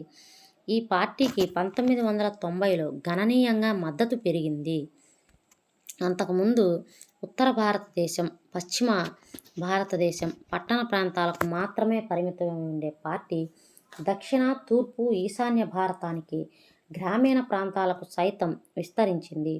98లో అనేక ప్రాంతీయ పార్టీలతో కూడిన నేషనల్ డెమోక్రటిక్ అలయన్స్ (ఎన్డీఏకు) నాయకత్వం వహించే పార్టీగా అధికారంలోకి వచ్చింది. 2019 లోక్సభ ఎన్నికల్లో 303 మంది సభ్యులతో అతి పెద్ద పార్టీగా అవతరించింది. 2019 ఎన్నికల్లో బీజేపీ పార్టీలోని సభ్యుల సంఖ్య ఎంత అంటే 303 మంది సభ్యులతో అతి పెద్ద పార్టీగా అవతరించింది. ప్రస్తుతం కేంద్రంలో అధికారంలో ఉన్న ఎన్డీఏ ప్రభుత్వానికి నాయకత్వం వహిస్తున్నది. తర్వాత communist of India. CPI communist of India, దీని గుర్తు కొడవలి కంకి. 1925లో స్థాపించబడింది. మార్క్సిజం, లెనినిజం, లౌకికవాదం, ప్రజాస్వామ్యాలపై నమ్మకం కలిగినది. వేర్పాటువాద మతతత్వ శక్తులను వ్యతిరేకిస్తుంది. కార్మిక వర్గం, రైతులు, పేదల ప్రయోజనాలను ప్రోత్సహించే సాధనంగా పార్లమెంటరీ ప్రజాస్వామ్యాన్ని అంగీకరిస్తుంది. 1964లో పార్టీలో చీలికలు వచ్చి సిపిఐ-సిపిఎం ఏర్పాటుకు దారి తీసిన తర్వాత బలహీనపడింది. కేరళ, పశ్చిమ బెంగాల్, పంజాబ్, ఆంధ్రప్రదేశ్, తమిళనాడు రాష్ట్రంలో ముఖ్యంగా ఉనికిలో ఉంది. కొన్ని సంవత్సరాలుగా ఈ పార్టీకి మద్దతు క్రమంగా క్షీణిస్తూ వచ్చింది. 2019 లోక్సభ ఎన్నికల్లో అది 1% కంటే తక్కువ ఓట్లు, 2 సీట్లు సాధించింది. బలమైన లెఫ్ట్ ఫ్రంట్ నిర్మాణానికి అన్ని వామపక్ష పార్టీలు కలిసి రావాలని ఈ పార్టీ చెబుతుంది. Communist party of India, Marxist, CPIM 1964లో స్థాపించబడింది. మార్క్సిజం, లెనినిజం సిద్ధాంతాలను నమ్ముతుంది. సోషలిజం, లౌకికవాదం, ప్రజాస్వామ్యాలను బలపరుస్తూ సామ్రాజ్యవాదాన్ని, మతతత్వాన్ని వ్యతిరేకిస్తుంది. ప్రజాస్వామ్యయుత ఎన్నికలను భారతదేశంలో సామాజిక, ఆర్థిక న్యాయ సాధనకు ఒక ఉపయోగకరమైన సహాయక సాధనంగా భావిస్తుంది. పశ్చిమ బెంగాల్, కేరళ, త్రిపుర ముఖ్యంగా పేదలు, ఫ్యాక్టరీ కార్మికులు, రైతులు, వ్యవసాయ కార్మికులు, మేధావులలో బలమైన మద్దతును కలిగి ఉంది. దేశంలో విదేశీ మూలధనం, వస్తువుల స్వేచ్ఛా ప్రవాహాన్ని అనుమతించే నూతన ఆర్థిక విధానాలను వ్యతిరేకిస్తుంది. పశ్చిమ బెంగాల్లో వరుసగా 34 ఏళ్ల పాటు అధికారంలో కొనసాగింది. 2019 లోక్సభ ఎన్నికల్లో దాదాపు 1.75% ఓట్లు, 3 సీట్లు గెలుచుకుంది. సిపిఐఎం ఇది ఏ రాష్ట్రంలో ఇది 34 ఏళ్ల పాటు అధికారంలో కొనసాగిందంటే పశ్చిమ బెంగాల్లో కొనసాగింది. తర్వాత Indian national Congress, INC, Indian national Congress పార్టీగా ప్రసిద్ధి చెందింది. ప్రపంచ పురాతన పార్టీలలో ఇది ఒకటి. 1885లో స్థాపించబడింది. ఈ పార్టీ అనేక చీలికలను ఎదుర్కొంది. భారత స్వాతంత్ర్యం అనంతరం అనేక దశాబ్దాల పాటు జాతీయ, రాష్ట్ర స్థాయిలో భారత రాజకీయాల్లో ప్రముఖ పాత్ర పోషించింది. జవహర్లాల్ నెహ్రూ నాయకత్వంలో భారతదేశంలోని ఆధునిక, లౌకిక, ప్రజాస్వామ్య గణతంత్రాన్ని నిర్మించాలని ఈ పార్టీ ప్రయత్నించింది. కేంద్రంలో 1977 వరకు, ఆపై 80 నుంచి 89 వరకు అధికారంలో ఉంది. 1989 తర్వాత పార్టీకి మద్దతు తగ్గినా సామాజిక విభజనలపై పోరాటం చేస్తూ దేశవ్యాప్తంగా కొనసాగుతుంది. సైద్ధాంతికంగా మధ్యస్థ పార్టీ, రైటిస్ట్ కాదు, వామపక్షము కాదు, మధ్యస్థంగా ఉండి లౌకికవాదాన్ని, బలహీన వర్గాలు, మైనారిటీల సంక్షేమాన్ని సమర్థిస్తుంది. భారత జాతీయ కాంగ్రెస్ నూతన ఆర్థిక సంస్కరణలకు మద్దతిస్తుంది, కానీ అవి మానవీయ కోణాన్ని కలిగి ఉండాలని భావిస్తుంది. 2004 నుండి 2019 వరకు యునైటెడ్ ప్రోగ్రెసివ్ అలయన్స్ యూపీఏ ప్రభుత్వానికి నాయకత్వం వహించింది. 2019 లోక్సభ ఎన్నికల్లో 19.5% ఓట్లు, 52 సీట్లు గెలుచుకుంది. నేషనల్ కాంగ్రెస్ పార్టీ గుర్తు ఏంటంటే హస్తం గుర్తు. తర్వాత నేషనలిస్ట్ కాంగ్రెస్ పార్టీ, ఎన్సిపి, దీని గుర్తు గడియారం గుర్తు. ఇది కాంగ్రెస్ నుండి చీలిపోయి 99లో ఏర్పడింది. ప్రజాస్వామ్యం, గాంధీ తరహా లౌకికవాదం, సమానత్వం, సామాజిక న్యాయం, సమాఖ్యవాదనను సమర్థిస్తుంది. ప్రభుత్వంలోని ఉన్నత పదవులు దేశంలోని సహజంగా జన్మించిన పౌరులకు మాత్రమే పరిమితం కావాలని కోరుకుంటుంది. మహారాష్ట్రలో ఒక ప్రధాన పార్టీగాను, మేఘాలయ, మణిపూర్, అస్సాంలలో గణనీయమైన ఉనికిని కలిగి ఉన్న పార్టీగాను ఉంది. నేషనలిస్ట్ కాంగ్రెస్ పార్టీ బాగా ప్రధానమైన పార్టీగా ఏ రాష్ట్రంలో ఉందంటే మహారాష్ట్రలో ఉంది. 2000 సారీ మహారాష్ట్రలో కాంగ్రెస్తో పొత్తు పెట్టుకొని సంకీర్ణంలో భాగస్వామిగా 2004 నుండి యునైటెడ్ ప్రోగ్రెసివ్ అలయన్సెస్లో సభ్యునిగా ఉంది. 2019లో లోక్సభ ఎన్నికల్లో 1.4% ఓట్లు, 5 సీట్లు గెలుచుకుంది. ఇవి 7 జాతీయ పార్టీలు. ఇప్పుడు రాష్ట్ర పార్టీల గురించి చూద్దాం. ఈ 7 పార్టీలు కాకుండా దేశంలో చాలా ప్రధాన పార్టీలను ఎన్నికల సంఘం రాష్ట్ర పార్టీలుగా వర్గీకరించింది. వీటిని సాధారణంగా ప్రాంతీయ పార్టీలుగా పేర్కొంటారు. అయితే ఈ పార్టీలు తమ భావజాలం లేదా దృక్పథంలో ప్రాంతీయంగా ఉండాల్సిన అవసరం లేదు. వీటిలో కొన్ని పార్టీలు కొన్ని రాష్ట్రాల్లో మాత్రమే విజయం సాధించి అఖిల భారత పార్టీలు, సమాజ్వాదీ పార్టీ, రాష్ట్రీయ జనతా దళ్ వంటి పార్టీలు అనేక రాష్ట్రాల్లో తమ విభాగాల్లో జాతీయ స్థాయి రాజకీయ సంస్థగా ఉన్నాయి. ఈ పార్టీలు కొన్ని: Biju Janata Dal, Sikkim democratic front, Mizoram national front, Telangana రాష్ట్ర సమితి వంటి తమ రాష్ట్రాల పట్ల అస్తిత్వ స్పృహతో ఉన్నాయి. గత 3 దశాబ్దాలుగా ఈ పార్టీల సంఖ్య బలంగా విస్తరించింది. ఇవి భారత పార్లమెంటును రాజకీయంగా మరింత వైవిధ్యంగా మార్చింది. 2014 లోక్సభలో ఏ ఒక్క జాతీయ పార్టీ సొంతంగా మెజారిటీ సాధించలేకపోయింది. ఫలితంగా జాతీయ పార్టీలు రాష్ట్ర పార్టీలతో పొత్తు పెట్టుకోవాల్సిన పరిస్థితి ఏర్పడింది. 1996 నుండి దాదాపు ప్రతి రాష్ట్ర పార్టీకి ఏదో ఒక జాతీయ స్థాయి సంకీర్ణ ప్రభుత్వంలో భాగమయ్యే అవకాశం లభించింది. ఇది మన దేశంలో సమాఖ్యవాదం, ప్రజాస్వామ్యం బలోపేతం కావడానికి దోహదపడింది.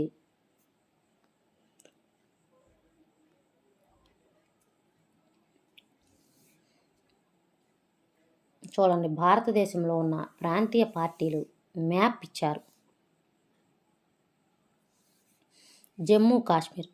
జమ్మూ కాశ్మీర్లో 3 ఏమేంటి అయ్యి? జమ్మూ కాశ్మీర్ నేషనల్ కాన్ఫరెన్స్, ఇది 1939లో స్థాపించబడింది. తర్వాత నేషనల్ ప్యాంథర్స్ పార్టీ, దీని గుర్తు Jammu and Kashmir National Panthers Party, దీని గుర్తు సైకిల్ ఉంది. Jammu and Kashmir Peoples Democratic Party 1999, ఇది పెన్ను గుర్తు, అర్థం కావట్లేదు ఇందులో పుస్తకంలో. తర్వాత పంజాబ్లో ఆమ్ ఆద్మీ పార్టీ 2012, పంజాబ్లో కూడా 2012లో. తర్వాత శిరోమణి, ఇది ఆమ్ ఆద్మీ పార్టీ గుర్తు ఏంటంటే చీపిరి, పుల్లల చీపిరి. శిరోమణి అకాలీ దళ్, ఇది 1920లో ఏర్పడింది. ఇది త్రాసు గుర్తు అన్నమాట. తర్వాత హర్యానాలో ఇండియన్ నేషనల్ లోక్ దళ్ 1977లో ప్రారంభమైంది, స్థాపించబడింది. దీనికి కళ్ళజోడు గుర్తు. ఇదే ఆమ్ ఆద్మీ పార్టీ, ఇది పంజాబ్లో ఉంది, అలాగే ఢిల్లీలో కూడా ఉంది. తర్వాత ఉత్తరప్రదేశ్లో రాష్ట్రీయ లోక్ దళ్ 1998లో ఏర్పడింది. ఇది బోరింగు, చేతి పంపు గుర్తు అన్నమాట. తర్వాత సమాజ్వాదీ పార్టీ 1992, దీని గుర్తు సైకిల్ గుర్తు. తర్వాత బీహార్లో జనతాదళ్ యు 1999లో స్థాపించబడింది. బాణం గుర్తు, 1999లో స్థాపించబడింది, బాణం గుర్తు. తర్వాత లోక్ జనశక్తి పార్టీ, ఇది 2000లో స్థాపించబడింది, ఇల్లు గుర్తు. తర్వాత రాష్ట్రీయ జనతాదళ్, జార్ఖండ్లో కూడా ఉందంట ఈ పార్టీ, ఇది 1998లో ప్రారంభించారు, లాంతర్ గుర్తు. రాష్ట్రీయ లోక్ సమతా పార్టీ 2013లో స్థాపించారు, ఫ్యాన్ గుర్తు.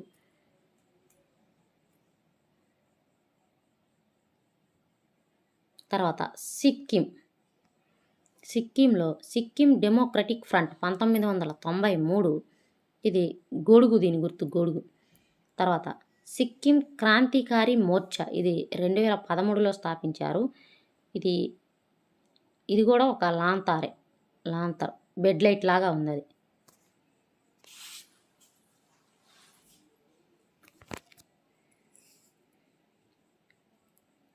తర్వాత అస్సాం,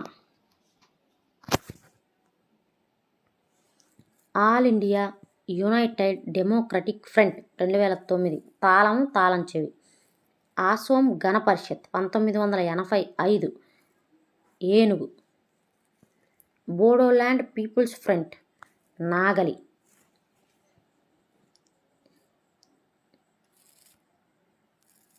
తర్వాత అరుణాచల్ ప్రదేశ్లో పీపుల్స్ పార్టీ ఆఫ్ అరుణాచల్,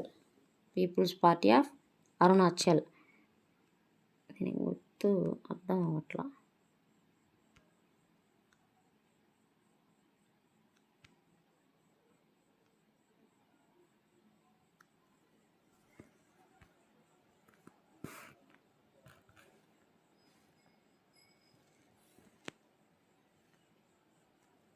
తర్వాత నాగా పీపుల్స్ ఫ్రంట్, మణిపూర్లో కూడా ఉందంట. ఇది కోడిపుంజు గుర్తు ఇది.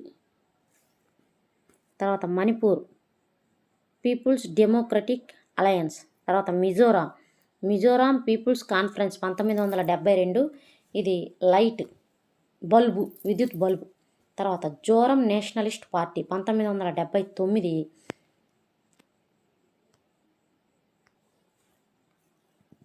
తర్వాత మిజో నేషనల్ ఫ్రంట్ 1961, స్టార్ గుర్తు అన్నమాట ఇది. తర్వాత పశ్చిమ బెంగాల్లో ఆల్ ఇండియా ఫార్వర్డ్ బ్లాక్, దీని గుర్తు లయన్. తర్వాత రెవల్యూషనరీ సోషలిస్ట్ పార్టీ, ఇది కేరళలో కూడా ఉందంట. దీని గుర్తు పారాను దంతె.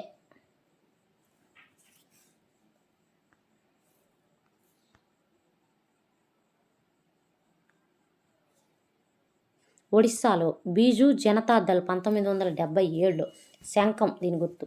తర్వాత జార్ఖండ్లో జేఎంఎం 1973, ధనస్సు గుర్తు. తర్వాత ఏజేఎస్యు పార్టీ 1986, ఇది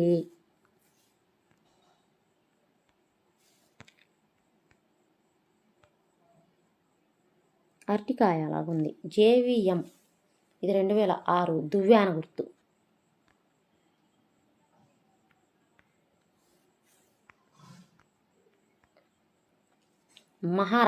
మహారాష్ట్రలో శివసేన 1966లో స్థాపించబడింది. ఇది ధనస్సు గుర్తు, వదలబోతున్న ధనస్సు గుర్తును కలిగి ఉంది.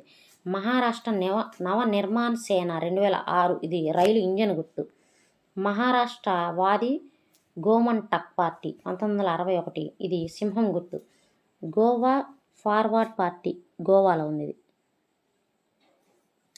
ఈ మహారాష్ట్రవాది గోమంటక్ కూడా గోవాలోది. గోవా ఫార్వర్డ్ పార్టీ, ఇది 2016లో స్థాపించారు. దీనికి గుర్తు కప్పలాగా ఉంది, మరి కొబ్బరికాయ ఉందండి.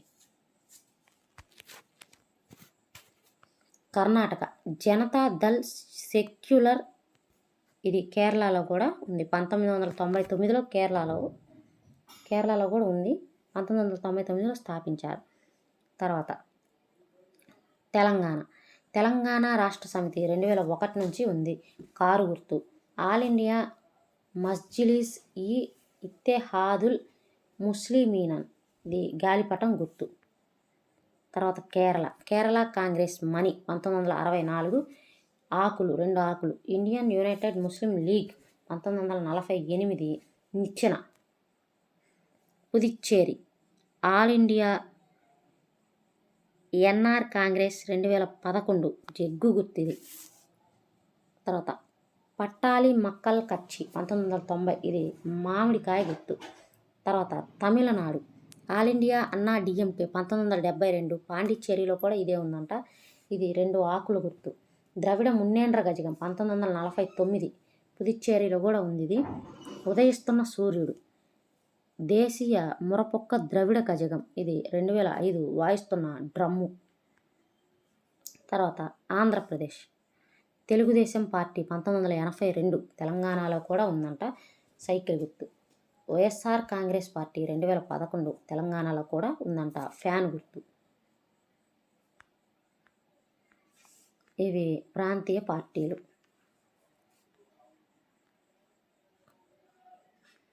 రాజకీయ పార్టీలకు సవాళ్ళు.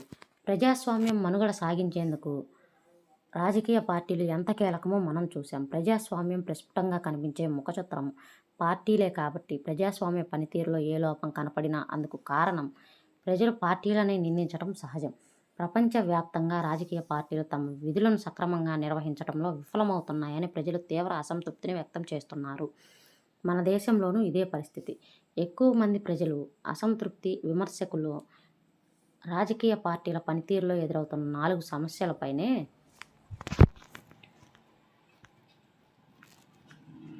కేంద్రీకృతం అవుతున్నాయి. ప్రజాస్వామ్యం యొక్క సమర్థవంతమైన సాధనాలుగా ఉండాలంటే రాజకీయ పార్టీలు ఈ సవాళ్లను ఎదుర్కోవాలి, అధిగమించాలి. పార్టీలలో అంతర్గత ప్రజాస్వామ్యం లేకపోవటం ఇది మొదటి సవాలు. ప్రపంచవ్యాప్తంగా ఉన్న రాజకీయ పార్టీలలో అగ్రస్థానంలో ఉన్న ఏ ఒక్కరి వద్దనో లేదా కొద్దిమంది నాయకుల వద్దనో అధికారం కేంద్రీకృతమయ్యే ధోరణి కొనసాగుతుంది. పార్టీలు సభ్యత్వ రిజిస్టర్లను నిర్వహించవు, సంస్థాగత సమావేశాలు నిర్వహించవు, క్రమ పద్ధతిలో అంతర్గత ఎన్నికలు నిర్వహించవు. పార్టీలోని సాధారణ సభ్యులకు పార్టీ అంతర్గతంగా ఏం జరుగుతుందో తగినంత సమాచారం ఉండదు. నిర్ణయాలను ప్రభావితం చేయడానికి అవసరమైన మార్గాలు లేదా సంబంధాలు వారికి ఉండవు. ఫలితంగా పార్టీ పేరు మీద నిర్ణయాలు తీసుకునే అధికారం నాయకులకే ఎక్కువగా ఉంటుంది. ఒక్కరో లేక కొద్దిమందో నాయకులు పార్టీలోని సంపూర్ణ అధికారాన్ని చెలాయిస్తూ ఉంటారు. కాబట్టి నాయకత్వంలో విభేదించేవారు. ఇక్కడ చూడండి, బెర్లుస్కోని ఇటలీ ప్రధానమంత్రి. అతను ఇటలీలోని అగ్ర వ్యాపారవేత్తలలో ఒకరు కూడా. అతను 1993లో స్థాపించిన పోర్టా ఇటాలియన్కు నాయకుడు. అతని కంపెనీ టీవీ ఛానళ్లకు అత్యంత ప్రాముఖ్యతను కలిగిన ప్రచురణ సంస్థను, ఒక ఫుట్బాల్ క్లబ్ను, ఒక బ్యాంకును కలిగి ఉంది. ఈ వ్యంగ్య చిత్రం గత ఎన్నికల సమయంలో వేయబడింది.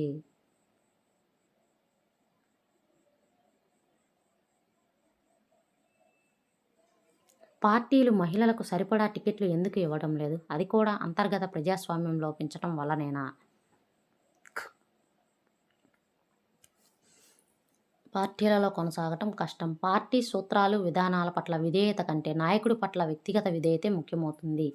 రాజకీయ వారసత్వం అనే 2 సవాళ్లు మొదటి దానికి సంబంధించినవే. చాలా రాజకీయ పార్టీలు వాటి నిర్వహణలో దాపరికం లేని పారదర్శక విధానాలను పాటించటం లేదు. కాబట్టి పార్టీలో ఉన్నత స్థాయికి ఎదగడానికి ఒక సాధారణ కార్యకర్తకు ఉండే అవకాశాలు అతి తక్కువ.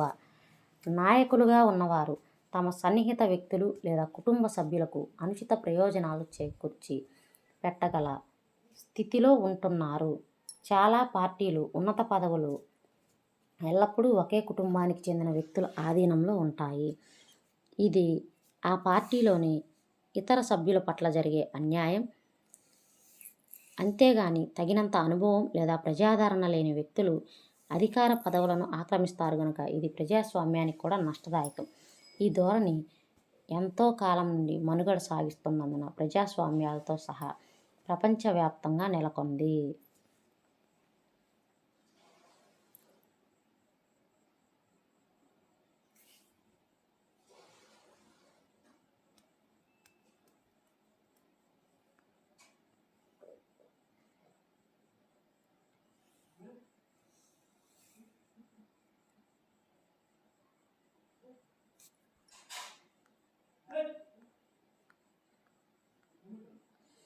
పార్టీలలో ముఖ్యంగా ఎన్నికల సమయంలో డబ్బు, ఖండబలం యొక్క ప్రాముఖ్యత పెరిగింది. 3వ సవాలు, పార్టీలు కేవలం ఎన్నికల్లో గెలుపొందడంపైనే దృష్టి సారించుతుండటంతో గెలిచేందుకు అడ్డుదారులు తొక్కుతున్నారు. బాగా డబ్బులు లేదా డబ్బు తేగలిగిన అభ్యర్థులను పార్టీలు ప్రతిపాదిస్తున్నాయి. పార్టీ విధానాల మీద, నిర్ణయాల మీద పార్టీలకు నిధులిచ్చే ధనికులు, కంపెనీల ప్రభావం పడుతుంది. కొన్ని సందర్భాల్లో ఎన్నికల్లో గెలవగల నేరస్తులకు పార్టీలు మద్దతిస్తున్నాయి. ప్రజాస్వామ్య రాజకీయాల్లో ధనవంతులు, పెద్ద కంపెనీల పాత్ర పెరుగుతుందని ప్రపంచవ్యాప్తంగా ఉన్న ప్రజాస్వామ్యవాదులు ఆందోళన చెందుతున్నారు. 4వ సవాలు ఏమిటంటే, చాలా తరచుగా పార్టీలు ఓటర్లకు ఉపయోగకరమైన ఎంపికను అందించడానికి పార్టీలు చెప్పుకోదగినంత వైవిధ్యతను కలిగి ఉండాలి. ఇటీవలి సంవత్సరంలో ప్రపంచంలో చాలా ప్రాంతాల్లో పార్టీల మధ్య సైద్ధాంతిక విభేదాలు తగ్గుముఖం పట్టాయి. ఉదాహరణకు, బ్రిటన్లోని లేబర్ పార్టీకి, కన్జర్వేటివ్ పార్టీకి మధ్య గల వ్యత్యాసం చాలా తక్కువ. విధానాల రూపకల్పన, అమలు తీరు పట్ల స్థూలంగా విభేదిస్తాయి తప్ప అనేక ప్రాథమికమైన అంశాలు వారు ఏకభావం కలిగి ఉన్నారు. మన దేశంలో కూడా ఆర్థిక విధానాలపై అన్ని ప్రధాన పార్టీల మధ్య విభేదాలు తగ్గుముఖం పట్టాయి. నిజంగా విభిన్నమైన విధానాలకు కోరుకునే వారికి ఎటువంటి ఎంపిక అందుబాటులో లేదు. కొన్నిసార్లు ప్రజలు మరీ భిన్నమైన నాయకులను ఎన్నుకోలేరు కూడా. ఎందుకనగా ఉన్న నాయకులే ఒక పార్టీ నుండి మరొక పార్టీకి మారుతూ ఉంటారు కనుక.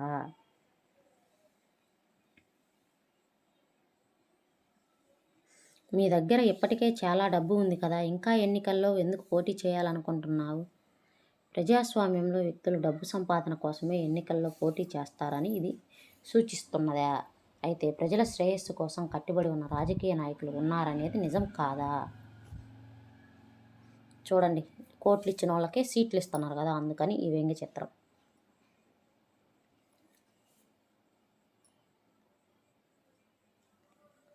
రాజకీయ పార్టీను ఎలా సంస్కరించవచ్చు? ఈ సవాళ్లను ఎదుర్కోవాలంటే రాజకీయ పార్టీలను సంస్కరించాలి. ప్రశ్న ఏమిటంటే, రాజకీయ పార్టీలు సంస్కరణలకు సిద్ధంగా ఉన్నాయా? సిద్ధంగా ఉంటే ఇప్పటి వరకే సంస్కరణలకు గురి కాకుండా వాటిని అడ్డుకున్నది ఏమిటి? ఒకవేళ వాటికి అది ఇష్టం లేకపోతే సంస్కరణల కోసం వాటిని బలవంతం చేయడం సాధ్యమేనా?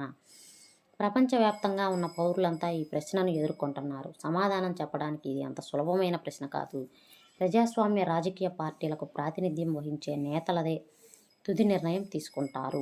ప్రజలు వారి స్థానంలో వేరే వారిని భర్తీ చేయగలరు, కానీ వారితో వేరొక పార్టీ నాయకులతో మాత్రమే. కానీ వారు వేరొక పార్టీ నాయకులతోనే భర్తీ చేస్తారు. అయితే వారంతా సంస్కరణలు ఆహ్వానించని వారు అయిన పక్షంలో మారాల్సిందే.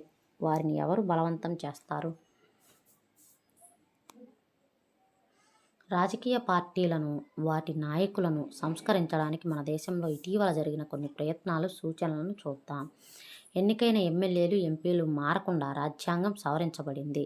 ఎన్నికైన ప్రజాప్రతినిధులు అనేక మంది మంత్రులు కావడం కోసమో, నగదు బహుమతుల కోసమో ఫిరాయింపులకు పాల్పడుతున్నారనే ఆరోపణల నేపథ్యంలో ఈ సవరణ జరిగింది. ఇప్పుడు చట్ట ప్రకారం ఎవరైనా ఎమ్మెల్యే, ఎంపీలు పార్టీలు మారితే అతను లేదా ఆమె శాసన సభ్యత్వం రద్దవుతుంది. ఫిరాయింపులను తగ్గించేందుకు ఈ కొత్త చట్టం దోహదం చేస్తుంది. అయితే అదే సమయంలో ఇది ఏ రకమైన అసమ్మతినైనా వ్యక్తం చేయడం మరింత కష్టమయ్యేలా చేసింది. పార్టీ నాయకులు తీసుకునే నిర్ణయాలను ఎంపీలు, ఎమ్మెల్యేలు అంగీకరించవలసిందే. డబ్బు, నేరస్తుల ప్రభావాన్ని తగ్గించాలని సుప్రీంకోర్టు ఆదేశాలు జారీ చేసింది. ఇప్పుడు ఎన్నికల్లో పోటీ చేసే ప్రతి అభ్యర్థి తన ఆస్తి, తనపై కొనసాగుతున్న క్రిమినల్ కేసుల వివరాలు తెలుపుతూ లిఖిత వాంగ్మూలాన్ని దాఖలు చేయడం తప్పనిసరి. ఈ నూతన విధానం ప్రజలకు చాలా సమాచారాన్ని అందుబాటులోకి తెచ్చింది. అయితే అభ్యర్థులు ఇచ్చే సమాచారం నిజమో కాదో తనిఖీ చేసే వ్యవస్థ లేదు. ఈ ఆదేశాల వల్ల ధనవంతులు, నేరస్తుల ప్రభావం ఏమైనా తగ్గిందా లేదా ఇప్పటికీ చెప్పలేము. రాజకీయ పార్టీలు తమ సంస్థాగత ఎన్నికలు నిర్వహించటం, ఆదాయ పన్ను రిటర్నుల దాఖలు చేయటం తప్పనిసరి చేస్తూ ఎన్నికల సంఘం ఉత్తర్వులు జారీ చేసింది. పార్టీలు అలా చేయటం ప్రారంభించాయి, కానీ కొన్నిసార్లు అవి కేవలం లాంఛనంగా జరుగుతున్నది. ఈ చర్య రాజకీయ పార్టీలో మరింత అంతర్గత ప్రజాస్వామ్యానికి దారి తీస్తుంది. వీటిలో వీటితో పాటు రాజకీయ పార్టీలను సంస్కరించడానికి తరచుగా అనేక సూచనలు చేయబడతాయి. రాజకీయ పార్టీల అంతర్గత వ్యవహారాలను నియంత్రించేందుకు ఒక చట్టం చేయాలి. రాజకీయ పార్టీలు తమ సభ్యున్ని రిజిస్టర్లు నిర్వహించడం, స్వీయ కట్టుబాట్లను అనుసరించడం, స్వతంత్ర అధికారం కలిగి ఉండటం, పార్టీ వివాదాల విషయాల్లో న్యాయమూర్తిగా వ్యవహరించడం, అత్యున్నత పదవులు బహిరంగ ఎన్నికలు నిర్వహించడం తప్పనిసరి చేయాలి. రాజకీయ పార్టీల మహిళా అభ్యర్థులకు కనీసం 1/3 టికెట్లు ఇవ్వడం తప్పనిసరి చేయాలి. అదేవిధంగా పార్టీ యొక్క నిర్ణయీకరణ విభాగంలో మహిళలకు కోటా ఉండాలి. ఎన్నికల నిర్వహణకు ప్రభుత్వమే నిధులను అందించాలి. పార్టీలకు ఎన్నికల ఖర్చుల నిమిత్తం ప్రభుత్వమే డబ్బు ఇవ్వాలి. ఈ మద్దతు పెట్రోల్, పేపర్, టెలిఫోన్ మొదలైన వివిధ రూపాల్లో అందించవచ్చు లేదా గత ఎన్నికల్లో ఆ పార్టీలు సాధించిన ఓట్ల ఆధారంగా నగదు రూపంలో అందించవచ్చు. ఈ సూచనలను రాజకీయ పార్టీలు ఇంకా ఆమోదించలేదు. వీటిని ఎప్పుడు ఆమోదిస్తే అప్పుడు ఇవి కొంత మెరుగుదలకు దారితీయవచ్చు. అయితే రాజకీయ సమస్యలకు చట్టపరమైన పరిష్కారాల విషయంలో మనం చాలా జాగ్రత్తగా ఉండాలి. రాజకీయ పార్టీలపై అధిక నియంత్రణ వ్యతిరేక ఫలితాలను కలిగించే అవకాశం ఉంది. ఇది అన్ని పార్టీలు చట్టాన్ని మోసం చేసేందుకు గల మార్గాలను అన్వేషించడానికి ఒత్తిడి చేయవచ్చు. అంతేకాకుండా తమకు నచ్చని చట్టాన్ని ఆమోదించడానికి రాజకీయ పార్టీలు అంగీకరించవు. రాజకీయ పార్టీలను సంస్కరించడానికి మరో 2 ఇతర మార్గాలు ఉన్నాయి. 1. ప్రజలు రాజకీయ పార్టీలపై ఒత్తిడి తీసుకురావచ్చు. దీనిని అర్జీలు, ప్రచారం, ఆందోళనలు నిర్వహించడం ద్వారా చేయవచ్చు. సాధారణ పౌరులు, ప్రభావ వర్గాలు, ఉద్యమాలు, ప్రసార మాధ్యమాలు ఇందులో కీలక పాత్ర పోషిస్తాయి. సంస్కరణలను చేపట్టకపోతే ప్రజల మద్దతును కోల్పోతామని రాజకీయ పార్టీలు భావిస్తే వాటి అవసర తీవ్రతను గుర్తిస్తారు. 2. వీటిని కోరుకునేవారు రాజకీయ పార్టీల్లో చేరితే అవి మెరుగవుతాయి. ప్రజాస్వామ్య నాణ్యత ప్రజల భాగస్వామ్య స్థాయిపై ఆధారపడి ఉంటుంది. రాజకీయాలలో సాధారణ పౌరులు పాల్గొనకపోతే వాటిని బయట నుండి విమర్శించడానికే పరిమితమైన రాజకీయాలను సంస్కరించడం కష్టం. దౌర్భాగ్య రాజకీయాలు అనే సమస్య మరింత మెరుగైన రాజకీయాలతో పరిష్కారం అవుతుంది. చివరి అధ్యాయంలో ఈ ఇతివృత్తాన్ని మనం తిరిగి వద్దాం.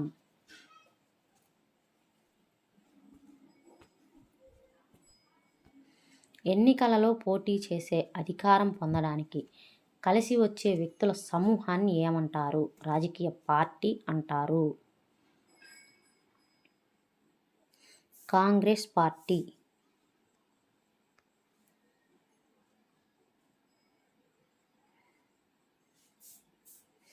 Bharatiya Janata party NDA, communist party of India Marxist, Telugu Desam party. ఇది రాష్ట్ర పార్టీ. తెలుగుదేశం పార్టీ అనేది రాష్ట్ర party.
Communist party of India అనేది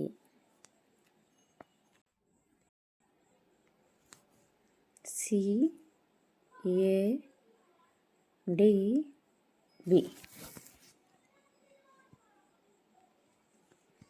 క్రింది వారిలో బహుజన సమాజ్ పార్టీ స్థాపకుడు ఎవరు? బహుజన సమాజ్ పార్టీ స్థాపకుడు ఎవరు? క్రింది వానిలో బహుజన సమాజ్ పార్టీ స్థాపకుడు కాన్షీరామ్. తర్వాత భారతీయ జనతా పార్టీకి మార్గదర్శకమైన తాత్వికత ఏమిటి?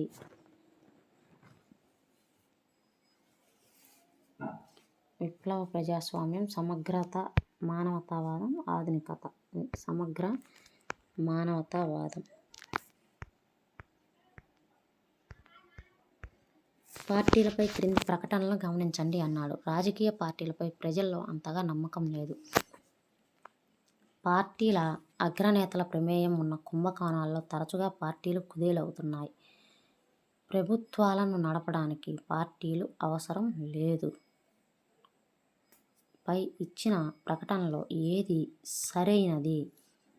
ఏ, బి రెండు సరైనవే. ఏ, బి రెండు.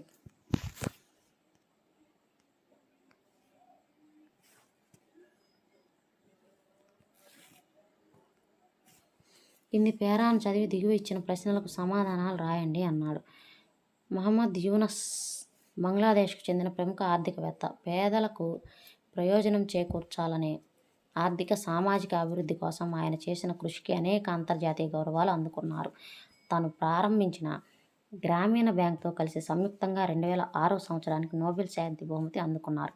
ఫిబ్రవరి 2007లో ఒక రాజకీయ పార్టీని ప్రారంభించి పార్లమెంటు ఎన్నికల్లో పోటీ చేయాలని నిర్ణయించుకున్నారు. సరైన నాయకత్వం, సుపరిపాలన అందించిన నూతన బంగ్లాదేశ్ని నిర్మించడం అతని లక్ష్యం. సాంప్రదాయ పార్టీలకు భిన్నంగా ఉన్న రాజకీయ పార్టీ మాత్రమే నూతన రాజకీయ సంస్కృతిని తీసుకురాగలదని ఆయన భావించారు. ఆయన పార్టీ అట్టడుగు స్థాయి నుంచి ప్రజాస్వామికంగా ఉంటుంది.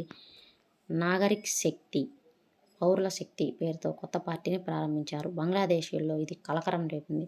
ఆయన నిర్ణయాలు పలువురు స్వాగతించగా కొందరికి నచ్చలేదు. ఇప్పుడు బంగ్లాదేశ్కు మంచి చెడుల మధ్య ఎంచుకునే అవకాశం ఉందని, చివరకు మంచి ప్రభుత్వం వస్తుందని నేను భావిస్తున్నాను అని ఒక ప్రభుత్వ అధికారి అయిన షాహేదుల్ ఇస్లాం అన్నారు. ఆ ప్రభుత్వం అవినీతికి దూరంగా ఉండటమే కాకుండా అవినీతి, నల్లధనంపై పోరాటానికి అత్యంత ప్రాధాన్యత ఇస్తుందని మేము ఆశిస్తున్నాం అని ఆయన చెప్పారు. అయితే దశాబ్దాలుగా దేశ రాజకీయాలను శాసించిన సాంప్రదాయ రాజకీయ పార్టీల నేతలు ఆందోళనకు గురయ్యారు. ఆయన నోబెల్ గెలవడంపై ఎలాంటి చర్చ జరగలేదు. కానీ రాజకీయాలు భిన్నమైనవి, చాలా సవాళ్లతో కూడుకున్నవి, తరచుగా వివాదాస్పదమైనవి అని బంగ్లాదేశ్ నేషనలిస్ట్ పార్టీ సీనియర్ నాయకుడు ఒకరు వ్యాఖ్యానించారు. మరికొందరు తీవ్రమైన విమర్శలు చేశారు. రాజకీయాల్లో తనకు ఎందుకు వస్తున్నారని ప్రశ్నించారు. అతని రాజకీయ రంగ ప్రవేశం వెనుక దేశం బయట నుండి అతనిని నడిపించే శక్తులు ఏమైనా ఉన్నాయా అని ఒక రాజకీయ పరిశీలకుడు ప్రశ్నించాడు. కొత్త రాజకీయ పార్టీని స్థాపించాలన్న యూనస్ నిర్ణయం సరైందని మీరు భావిస్తున్నారా? వివిధ వ్యక్తులు చేసిన ప్రకటనలను వెలుగుచ్చిన భయాలతో మీరు ఏకీభవిస్తున్నారా? ఇతర పార్టీల కంటే భిన్నంగా ఉండేలా ఈ కొత్త పార్టీ ఎలా నిర్వహించాలని మీరు కోరుకుంటున్నారు? ఈ రాజకీయ పార్టీ ప్రారంభించినది మీరే అయితే ఎలా సమర్థిస్తారు? ఇది 4వ పాఠం, వివిధ రకాల రాజకీయ పార్టీల గురించి. Thank you for watching. Video నచ్చినట్లయితే లైక్ చేయండి, షేర్ చేయండి, అలాగే సబ్స్క్రైబ్ చేసుకోండి.